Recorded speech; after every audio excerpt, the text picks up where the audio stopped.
Jika saya bertanya, mengapa bank syariah tidak menggunakan riba sedangkan bank konvensional menggunakannya?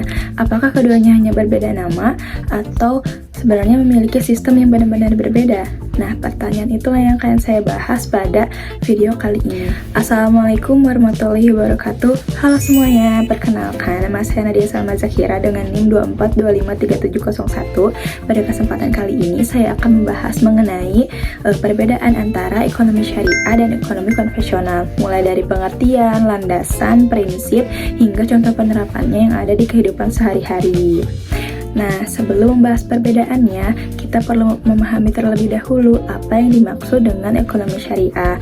Ekonomi syariah adalah sistem ekonomi yang berlandaskan dengan syariat Islam dengan sumber hukum Al-Quran, hadis, ijma, dan qiyas. Nah, adapun menurut Muhammad Abdul Manan, ekonomi syariah merupakan ilmu sosial yang mempelajari tentang masalah-masalah ekonomi masyarakat berlandaskan dengan nilai-nilai Islam. Berbeda dengan ekonomi konvensional yang lebih berorientasi pada efisiensi dan keuntungan, ekonomi syariah tidak hanya mengejar profit tetapi juga lebih mengutamakan pada keadilan, kemaslahatan, dan keberkahan bagi seluruh pihak. Nah, lalu apa sih tujuan ekonomi syariah ini? Tujuan utamanya adalah mencapai falah. Falah itu adalah kesejahteraan yang tidak hanya dirasakan di dunia tetapi juga dirasakan di akhirat. Nah, selain itu juga ekonomi syariah bertujuan untuk menciptakan keadilan dalam kegiatan ekonomi, mengurangi kesenjangan sosial, dan memastikan harta yang diperoleh dan digunakan melalui cara yang halal, serta memberikan manfaat bagi masyarakat secara luas. Ekonomi syariah memiliki landasan yang cukup kuat, baik dari ajaran Islam maupun dari regulasi yang berlaku di Indonesia. Dari sisi ayat, salah satu dasar utamanya terdapat pada Quran Surat Al-Baqarah ayat 275 yang menyatakan bahwa Allah menghalalkan jual beli dan mengharamkan riba. Nah, di ayat ini menjadi pedoman bahwa aktivitas perdagangan dihalalkan atau diperbolehkan, tetapi praktik riba dilarang, tidak diperbolehkan. Di Indonesia, penerapan ekonomi syariah sudah memiliki dasar hukum yang jelas, yaitu pada Undang-Undang Nomor 21 Tahun 2008 tentang Perbankan Syariah. Nah, selain itu, terdapat Fatwa Dewan Syariah Nasional Majelis Ulama Indonesia sebagai pedoman kesesuaian syariah bagi lembaga keuangan. Nah, adapun juga pengawasan dari Otoritas Jasa Keuangan atau OJK agar semua kegiatan berjalan dengan sesuai ketentuan yang berlaku. Setelah kita mengetahui landasannya, sekarang kita masuk ke prinsip-prinsip ekonomi syariah.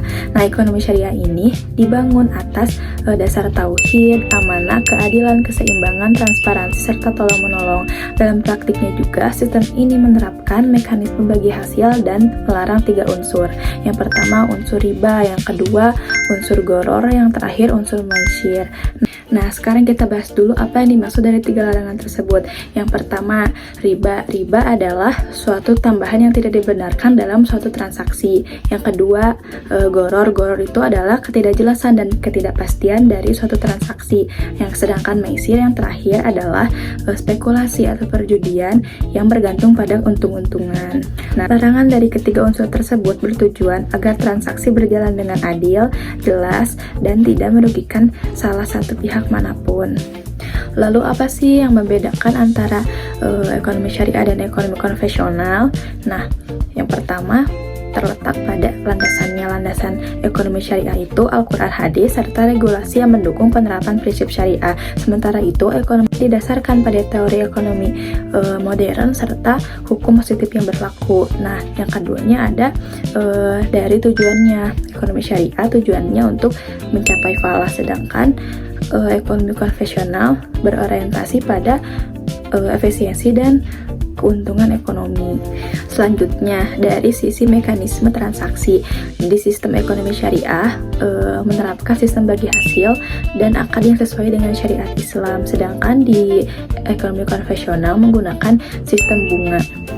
Selain itu, di ekonomi syariah hanya memperbolehkan usaha yang halal serta menghindari 3 larangan yang tadi ya. Yang pertama riba, goror, dan maisir gitu. Agar lebih mudah dipahami, mari kita lihat contoh yang sederhana. Misalnya, seseorang ingin membeli rumah. Nah, pada bank konvensional, bank akan memberikan pinjaman kepada nasabah, lalu nasabah harus mengembalikan pinjaman tersebut beserta bunga sesuai perjanjian. Sementara itu, pada bank syariah, bank akan membeli rumah terlebih dahulu, kemudian menjual kembali kepada nasabah dengan akad murabahah dan dengan harga yang disepakati sejak awal. Dengan demikian, transaksi tersebut tidak menggunakan sistem riba dan tetap sesuai dengan prinsip-prinsip syariah. Dari pembahasan yang sudah dijelaskan, dapat disimpulkan bahwa ekonomi syariah dan ekonomi konvensional sama-sama mengatur kegiatan ekonomi tetapi memiliki perbedaan mendasar dalam landasan teori, prinsip, serta mekanisme transaksinya. Ekonomi syariah tidak hanya berorientasi pada keuntungan tetapi lebih mengedepankan kepada keadilan, kemaslahatan, serta keberkahan yang sesuai dengan prinsip Islam. Nah, cukup sekian yang dapat saya sampaikan. Mohon maaf bila banyak kekurangan. Semoga apa yang saya sampaikan bisa bermanfaat bagi semua yang menonton video ini. Wassalamualaikum warahmatullahi wabarakatuh. Bye-bye.